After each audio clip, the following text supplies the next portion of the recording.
who's next? Yeah, who's next? Who'll ride a greyhound all night Welcome to The C.L.I.M.B. This is a show dedicated to helping singers, songwriters, and indie artists like you create leverage in the music business. This podcast exists because we want you to win. We want to provide motivational, inspirational, and educational content that's going to help you be the best indie artist you can be, and also teach you how to get your art in there, make people aware of it. That's why we called it The C.L.I.M.B. You're going to need leverage. It stands for creating leverage in the music business, C.L.I.M.B, you see. I want to introduce you to my co-host, Mr. Brent Baxter. Brent is an award-winning hit songwriter with cuts by Alan Jackson, Randy Travis, Laney Antebellum, Joe Nichols, and more. And what I love about Brent, he also helps songwriters turn pro by teaching the art, the craft, and the business of songwriting. And you can find Brent at songwritingpro.com. Once again, that's songwritingpro.com. And I would like to introduce you to my co-host, Johnny Dwinell. Johnny owns Daredevil Production. It's an innovative artist development company. They help you find your sound, and they help you find your audience. Not only do they develop and improve your artistry, they also grow and monetize your fan base, creating cash flow. Yeah, baby. Daredevil has worked with multi-platinum artists like Colin Ray, Tracy Lawrence, Ty Herndon, and Andy Griggs, just to name a few. You can find Johnny at Daredevil Production. That's production on singular, no S. Why? Because, ladies and gentlemen, there is only one Johnny Dwinell. How you doing, Brent? I'm doing all right. Man. I'm stoked about today's show. Stoked. Because we don't have to do most of the talking. I know. We figured this out. Like, let's just get really, really important people on. Very good. Today, we have a guest that we're going to bring on, Kevin Breuner, who's the Vice President of Marketing at CD Baby. And and Kevin's going to correct me if I'm wrong, but I'm pretty sure that the DIY Music Conference is his baby as well. And we're going to dig into that a little bit. But you know what I like about Kevin is he's a vice president of marketing at this company, CD Baby, which is one of the premier distributors of music in the world. But he's a musician. He's a songwriter. He's an artist. He started out that way, and he is still that way. He's one of the driving forces behind Small Town Poets, which is a Christian rock band. And we're going to dig into that a little bit. And man, I mean, what the perfect dude to have in a position that he's in, right? Because he's going to see it from both sides. Exactly. He's been doing it. That's right. So without further ado here, we'd like to, we got him on the line right now. How are you doing, Kevin? Welcome to The C.L.I.M.B. I'm doing well. Thank you for having me. That was quite an intro. Well, I mean, I hope I live up to the hype. I'm quite sure you will. If not, we'll fix it in post. It's all right. We'll okay, good. Fix it in the mix. Yeah. I listened to your a few of the episodes on your podcast, and you're 175 episodes or more in now. Over at it's called the DIY. Is it DIY Musician Podcast? DIY Musician Podcast. Okay. Podcast, yeah. And I think it was episode 173, if I'm not mistaken, was you started out with the speech that you gave to open the DIY conference in Chicago last year, and called "Cutting Through the Clutter." And I liked that. Just really resonated with me because that's certainly what we're preaching here at Daredevil. That's how we are able to grow the artists and develop them in the marketplace, is with a keen understanding of I don't want to say we have, because we don't have all the answers more than anybody else does, but we're asking the right questions because it's about cutting through that clutter. And I love that you're an artist first. Can you give us just a quick little background on where you're from and how you made it to where you're at right now? Yeah. I went to Nashville to college. I grew up in San Diego, but wanted to pursue music and went to Nashville to college and studied at Belmont University. Was a music major and studied music business there as well. And it was really an amazing 4 years of just being right in the thick of it, right there at the end of Music Row, seeing the industry firsthand and being able to not only learn about it, but participate in it. And while I was there, I met one of my roommates, was friends with these guys from Atlanta that were reforming this band, and I'm a guitar player, and they needed a guitar player, and so I started playing guitar, and the band was Small Town Poets. And later that summer, we had clear interest from some record labels. This was the mid-'90s, and so we had some clear interest from labels. And by that fall, we were signed and working on our debut album, and it was released through Forefront Records, which doesn't exist anymore. It was a label under the EMI umbrella, which now, they've kind of consolidated all those properties. I don't even know what they would have consolidated under to, but so we had, the label had some other very big artists on it at the time, and we saw some success. We had some number one songs, and were nominated for a Grammy and Dove Awards, and sold a lot of records, and was on the road constantly. And eventually I left that situation, as a lot of people do, feeling a little disenchanted by how the industry works and the artist's place in it, and especially when it comes to getting paid. And ended up in the Northwest and started doing music independently, and ended up finding CD Baby back in 2003, when it was a place to sell CDs online, and iTunes distribution was this brand new thing that was about to happen. And started putting out music independently, and I've just been a strong advocate of independent artists and artists being the driver of their career, whether they're working with a label or whoever they have working on their behalf, that they are really at the center of driving their own career and understand the choices that they're making and the path to success, and really understanding what they're trying to accomplish and making sure what they're really doing lines up with that. So I started working at CD Baby in 2006, and I think my 11th anniversary is next week. So Happy anniversary. A long time. Yeah. So it's been cool to see the industry change and shift, and more power going to the artists and more revenue opportunities going for being made available to independent artists, and all the the access to the marketplace and direct contact with fans, and being able to build a career around music. And so it's been amazing to see, and I'm very excited about where things are at heading into 2017 and what people can accomplish with their music. That's where we're coming from too. I mean, while so many people here, I'm in Nashville, Brent's in Nashville, and we hear an endless amount of banter, complaining, and people just kind of with the what just happened look on their face with the music industry. But I see opportunity. I think it's going to bring us back to better art, because it's no longer has to be art by committee. We can just have artists be the best versions of themselves, and they have a way to target an audience, connect with that audience, and build a relationship with them, and they don't need to ask anybody's permission, which is what excites me to see in 10 years from now where we're going to be, and what kind of artists are going to be happening. Yeah, exactly. I was reflecting on that this past week.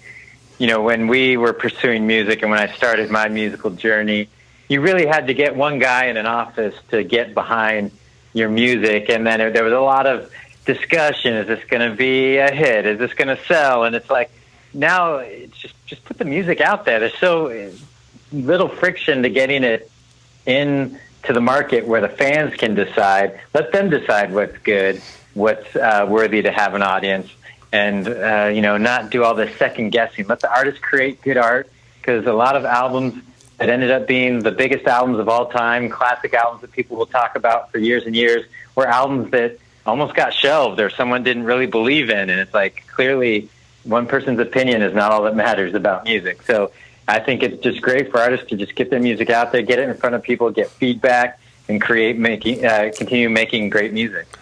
I love that. Amen. From your position as the VP of marketing at CD Baby, what has there been any talk in your circles? And if so, what is the last year, do you think, for physical product? Well, it depends on who you are and what kind of music you make and the makeup of your fan base. There's artists that are still selling a ton of physical product, and it just really depends on your genre and what you're doing. If you're on the road a lot, there's people that they'll go to the merch table and they understand what a CD is and they'll buy it. They may not be buying it to go stick it in their car to listen or in a CD player. A lot of them are just buying it because they love the band and that's what they know. It's like more of a piece of memorabilia from the show, but they know what that item is and they're not interested in a t-shirt. So it just depends on what you're doing. We still sell lots of CDs around the world for artists, but it is definitely on the decline. Vinyl has become a nice piece for certain genre groups and certain artists. If you've got a larger fan base and haven't tried vinyl, I think it would be an interesting experiment. It's not as cost effective as a CD, so that's something that artists need to be aware of if they're like, they want to buy vinyl. It's a bigger investment and you get a far less return on, you have to charge a whole lot more per item. But, it's definitely a shift towards digital where I think in 2017, it's like the streaming world is here. It's not something that we're in transition to anymore. We are in a streaming world now, and there's still play and will continue to get play. Tapes are still around for some markets, and actually some people have started making those again. I heard that, the cassette tape is coming back. It's like the next vinyl, I guess. And whenever someone tells me it's like, oh, it's going to be as big as vinyl, I laugh because tapes sound terrible. They never sounded good. They were a item of convenience. People were going back to vinyl because vinyl sounds good and has a warmer sound than the digital version on CD. Tapes get melted in your car. They're horrible. I don't want a tape. Yeah. So I'm with you there. But there's lots of people. But if your fans will buy them and they're interested in them, make some tapes. Go sell some tapes. All right. But there's formats that will still be around. CDs aren't going to just disappear. Vinyl is at some point will kind of play out, but it's not just going to disappear. But the preferred format that in 2017, people are adopting streaming like never before. And, honestly, in my opinion, it wasn't necessarily even just consumer choice. The download experience became such a horrible experience on the iPhone that I feel like it was almost like we were forced into it. Half my music catalog got, removed from my iTunes account, and just is it in the cloud? Is it not in the cloud? Why can't I just get access to my music? This has become too much trouble, and then streaming is actually far more a simple solution. And so I feel like a lot of that was, consumers. No one perfected the download experience for mobile devices, and so streaming it became this is easier. I'm just going to do this and stop messing with all these files that work on some devices, not on others, and so we're in a streaming world, and I think it's exciting. Even though you see some negative headlines out there, we just did an episode of the podcast, how to get your music on Spotify playlists, and just some really cool opportunities and ways to reach audiences and get your music out there that are powered by the things that are happening on streaming platforms. Hey, I wanted to ask you, that tees up the next question that I had. As far as, I feel like we're right in the middle of this sort of breakdown and the reemergence of the new music business. We're I feel like we're maybe halfway through that, right? We still got a long way to go. But one of the big missing items is that's, I think, functional and mission critical to a thriving music industry are tastemakers, which used to be that role was performed by MTV and by the DJs back in the day, and now that less and less people are listening to the radio because they have choices in the car through their iPhone and they can stream.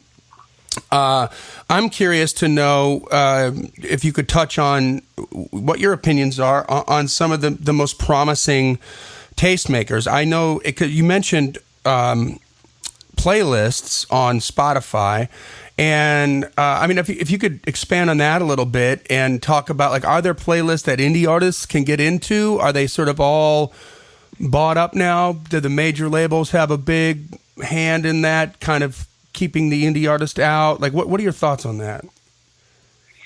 Actually, it's a huge opportunity for independent artists because even though there are the major labels do have their playlisting brands that you will see on Spotify. One of them is called Topsify. Another one is called Digster. And I forget which major label each of those brands go with. But even those playlisting brands, they're massive playlists. They're not just using their own catalog. They're actually pulling in indie artists.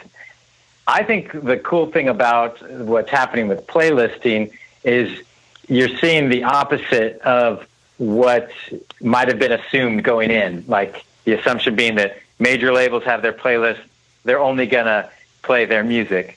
Well, if you want to build an audience on a playlist, the playlist needs to be good, and it needs to rotate out and have new and interesting things. If all you're doing is interested in promoting your own catalog, it's going to get stale and probably not be as good as it can be, and ultimately not get your catalog pieces that are in the playlist in front of as many people as possible. So there's a lot of those playlists that are using independent music. We're seeing a lot of artists here at CD Baby get added to big playlists. There was an artist that we just were talking to just a couple weeks ago that's using us for distribution, and one of their tracks that came out in 2007 got added to the main Spotify coffee shop playlist. And it has like 1.8 million subscribers or followers to that playlist. Might even be more than that. And over the course of, like a year or so, he's had 50 million plays on Spotify, mainly just from that addition to that one playlist. And it's an old track that came out in 2007 before Spotify even existed. And it's finding this kind of success on the platform. So to me, that's what's really cool. The idea of the retail shelf life is gone. When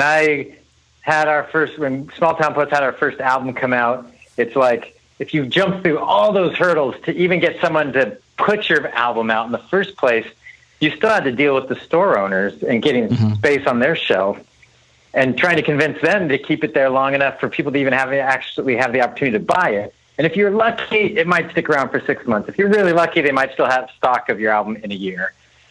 But then it moved on to new releases, and everything was based on what's new, what's the latest and greatest.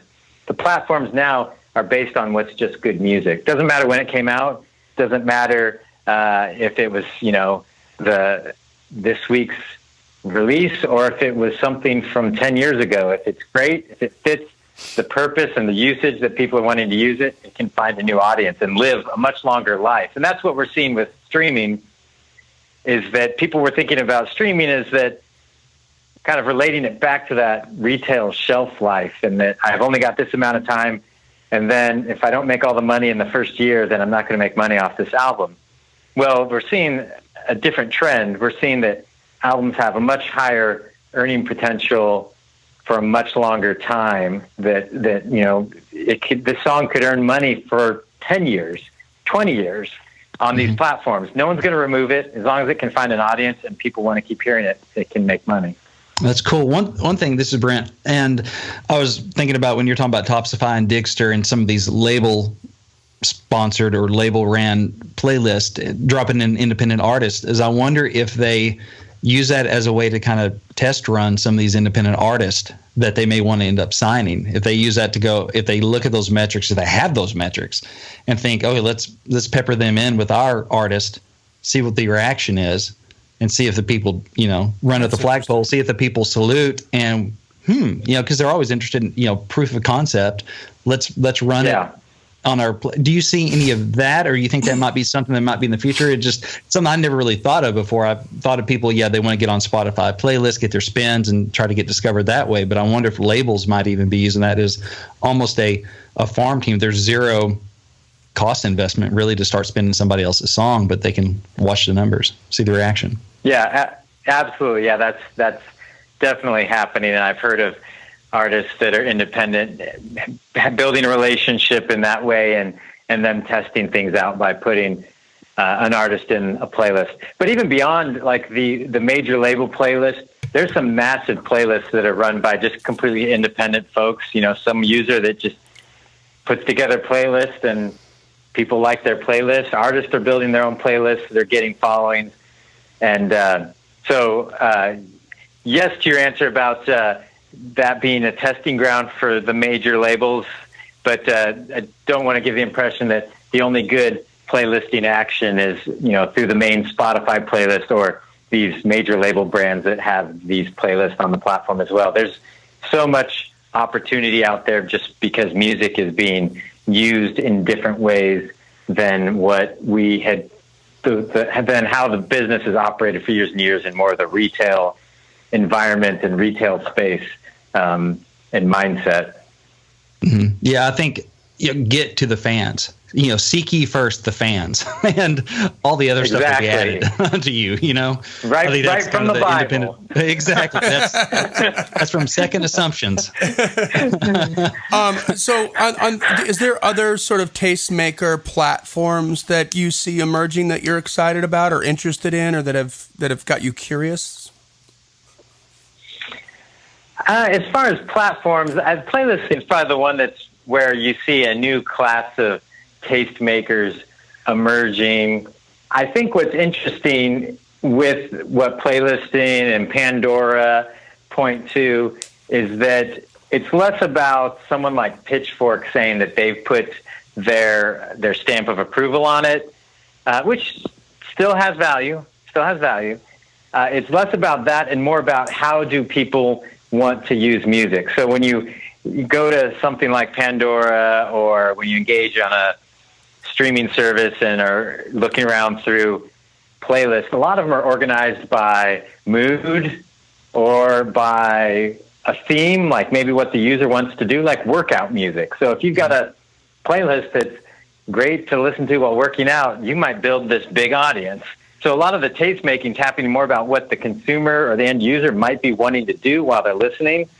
So if you're an artist that is high energy and really, pumps people up, it might be a different approach. Like your tastemaker may not be the hard rock magazine. It may be someone who's featuring this music to people who want to work out and listen to, hard driving music while they're doing stuff that fits. So I think it's a matter of there are these new tastemakers emerging that are around more about what the end user wants to do.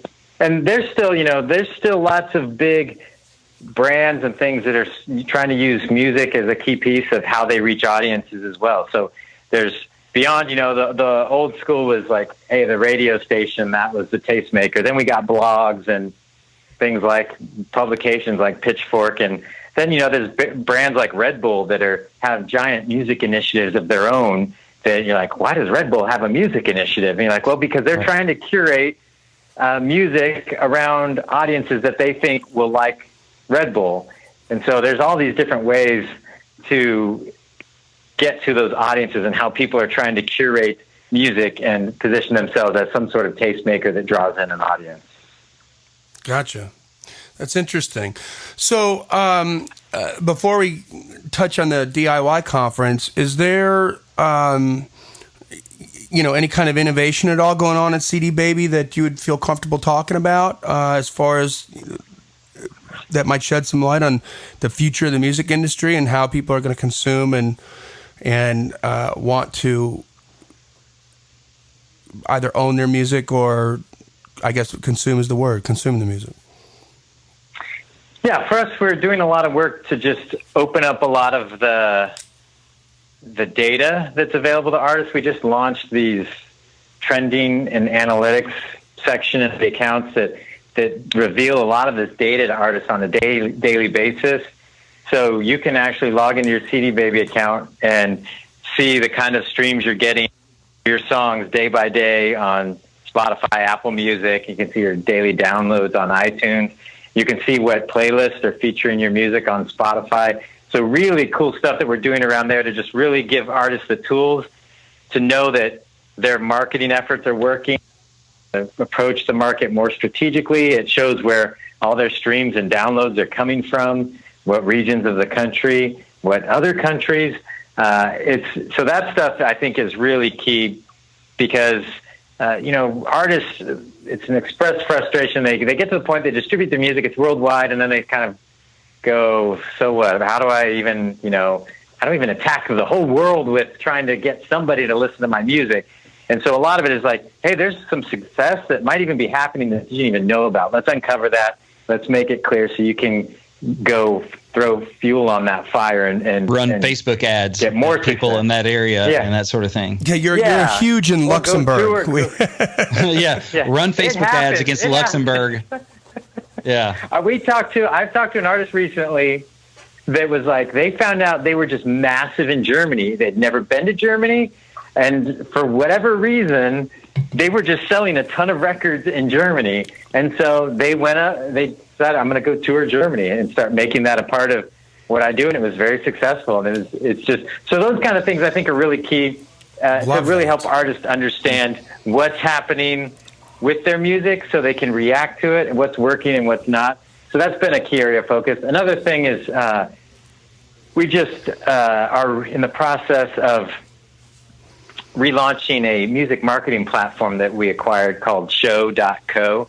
And it's live and it's available currently. We're making some tweaks to it to accommodate CD Baby artists so they don't have to pay for the service. But we are like just starting to roll that announcement out. So CD Baby artists will very shortly be getting information on how they can access all those tools for free. Some really cool marketing tools that folks like major label companies have been using the platform for about a year and a half, and the company decided they were going to go in a different direction and weren't able to scale it into independent artists, and we thought the tools were great and didn't want it to just disappear, so we acquired it. And there's some really like leading edge marketing tools to get people to follow you on Spotify, to build your email list.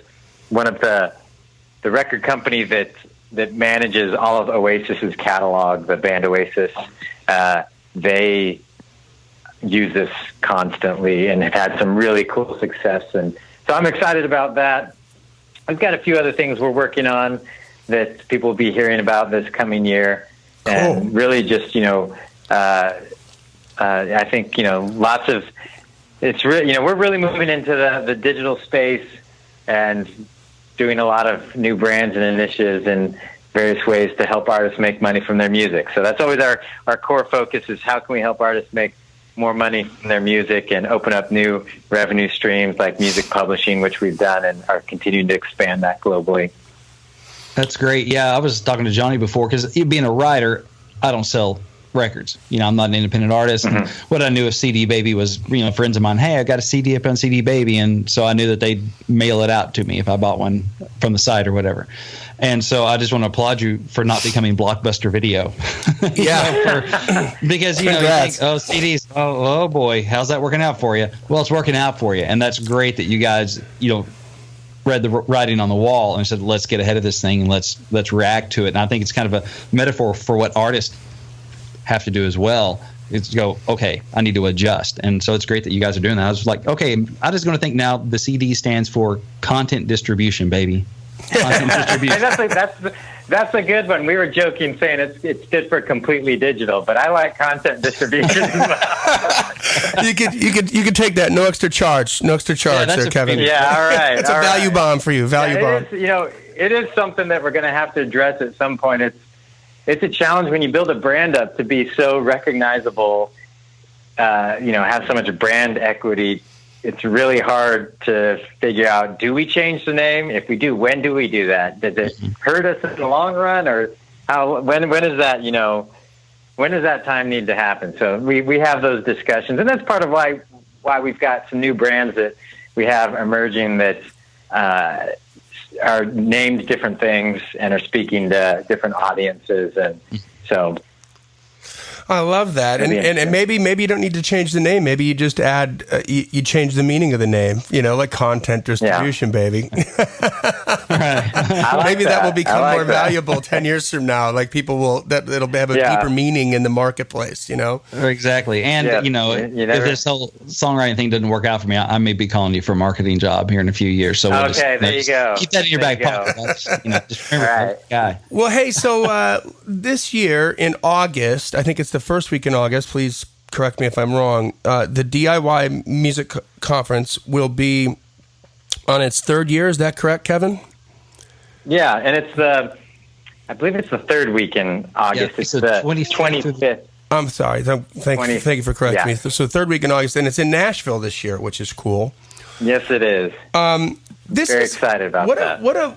I had some questions about this because I think this is just a fantastic idea. I saw last year, I don't know if this was your brainchild or if this just sort of happened organically on its own, but Tom Jackson was one of your presenters and had a live Facebook video. We're friends on Facebook, and he had a live Facebook thing going on and just let you into a little bit of his world and what he does. And he was doing this with the band at the conference, working on their live show. And I just thought that was awesome. I mean, I watched that whole thing. It was an hour long, but it was fascinating. And so who are like your big, who are your keynotes? Like who are the biggest people that are going to be presenting at the conference? And maybe explain a little bit to our audience, if they're not aware of what the DIY Music Conference is, what is it? Because I know that this thing it's incredibly inexpensive, and you get a ton of really valuable information. So if you could just expand on that so that our folks can know about it, it'd be great. Yeah, it's, we had built sort of this content brand extension of CD Baby through the podcast. I do the DIY Musician podcast. I've been doing that since like 2007. And then we started the DIY Musician blog. And people had asked us to start a conference for years, and the timing wasn't right. And then it was finally thinking about, maybe this is time for us to do it. There's sort of this new energy around people attending conferences. But then we sort of stopped and thought, well, we got to have a point to our conference. We need to have a purpose and it not just be another conference out there. So for us, some key things we wanted to address was, one, we wanted to make sure it was absolutely affordable for independent artists. So many conferences you go to, just a ticket's $500, $600, $700. And, that's a huge investment. So we wanted to make sure it was affordable for independent artists. It's not a moneymaker for us. Our goal is just to cover some of the costs. But we really do it because we want it to be a learning experience for the independent artist community. Two, we wanted to make sure that artists got real actionable advice that could help them move their career to the next level. So when we think about programming, we're not as interested in having like the head of Sony talk about whatever, because that's not our audience. I would be, perfectly happy to sit and listen to someone like that talk about how they approach the business from their head position, their executive position. But that at the end of the day doesn't really help independent artists get, like, how do I get more gigs? How do I build my audience to the next, to the next tier of like 1,000 folks? Or how do I make the jump from being a weekend warrior to a full-time musician? How am I making sure I've got all my bases covered so I'm making the most money possible? Those are the things we want to address and make sure that they're extremely actionable. We actually vet all our speakers, and some of them have told us that they've never had to go through so many hoops to speak at a conference before. And I'm like, good, that's what I want to hear. I want to make sure that the content we put up,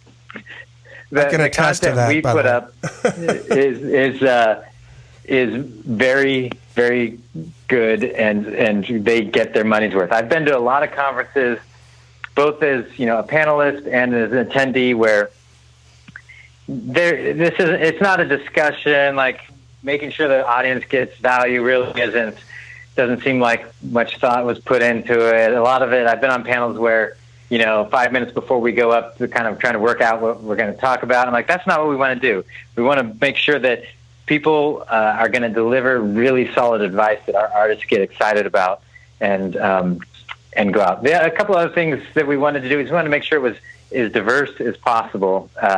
It's very important to us to get lots of representation from different communities, both genre and different races and backgrounds and gender. That we get a lot of good representation in the music, of the music communities that are out there speaking, sharing success, helping artists understand what's going on. The music business has had a bad rap of not being, having the most diverse cast of characters. And so we're trying to just represent the audience that uses C.L.I.M.B. I mean, we have such unbelievable diversity of genre here there's like 800 genres represented, and there's still more being added all the time. So it's just like people from all over the world. And so that's important to us as well. And so it's just really a great time of getting together, very community feeling. It's hard to sell that when we market the conference, but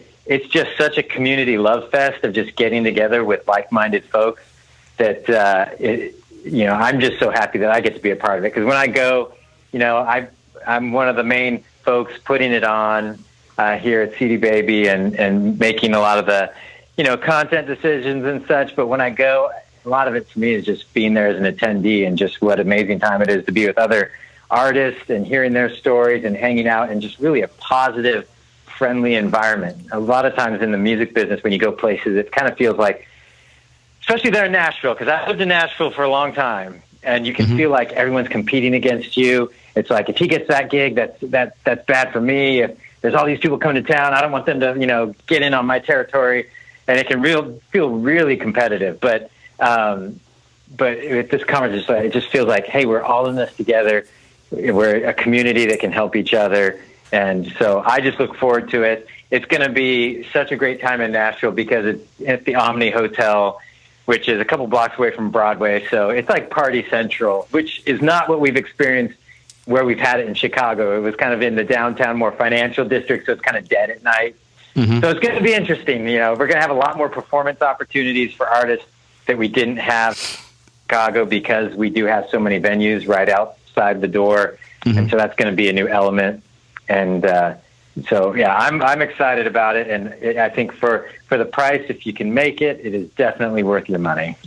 Awesome. What you're saying is, what is the price, and how can they get some more information on this? It's just, the tickets are just $69 right now. That's the early bird price. You can get them at DIYmusiciancon.com. That's DIYmusician, for conference.com. And all the information's there. The hotel is a very nice hotel that's going to be at. And if you want to get in on the hotel rate, I would say don't wait, because Nashville is super short on hotel rooms. And so the hotel price that we have might seem pricey, but once you start looking around, the average hotel room at that same time will cost you probably about $150 more. And they are hard to come by. Nashville is a very hot hotel market right now. They're building hotels as fast as they can. But so, all that information's there. We can get tickets and get a hotel room, and it's going to be a great time. Killer. Well, thank you, Kevin, for spending the time, man. I love what your company's doing. I love the place that you're coming from. It means a lot to me that to talk to somebody like you in a position that you're in, knowing that you were an artist and you still are an artist. The Small Town Poets recently put out a project, right? Was it Christmas? We had a Christmas project a couple years ago. That the beauty of a Christmas project is it sees new life every year. Yeah. But I'm actually headed to Memphis at the end of this month. We're going back to Ardent Studios, where we recorded our first couple albums, and we're going to start working on a new project. So nice. I'm very excited about that. Back to the root. Yeah. I love it. Yeah, it's been this year is the 20th anniversary of our debut album, so we're sort of we're not looking at it as a bookend, but another story plot point, that we're back to where we started, and just getting to go back to that amazing studio. Such a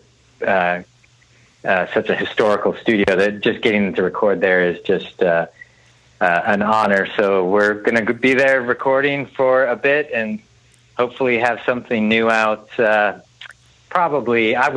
guess would be it'd probably be closer to fall.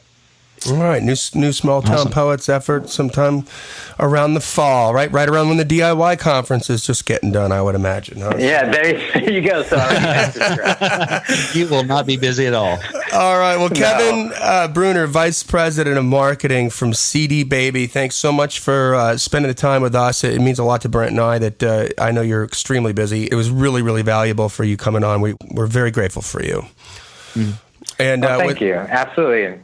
You're welcome. And so with that, listen, guys, that's why this podcast exists. We want you to win. We're trying to figure it all out together, how we can make a living making our music, because that's what you were born to do. So keep on climbing. And we'll see you at the top.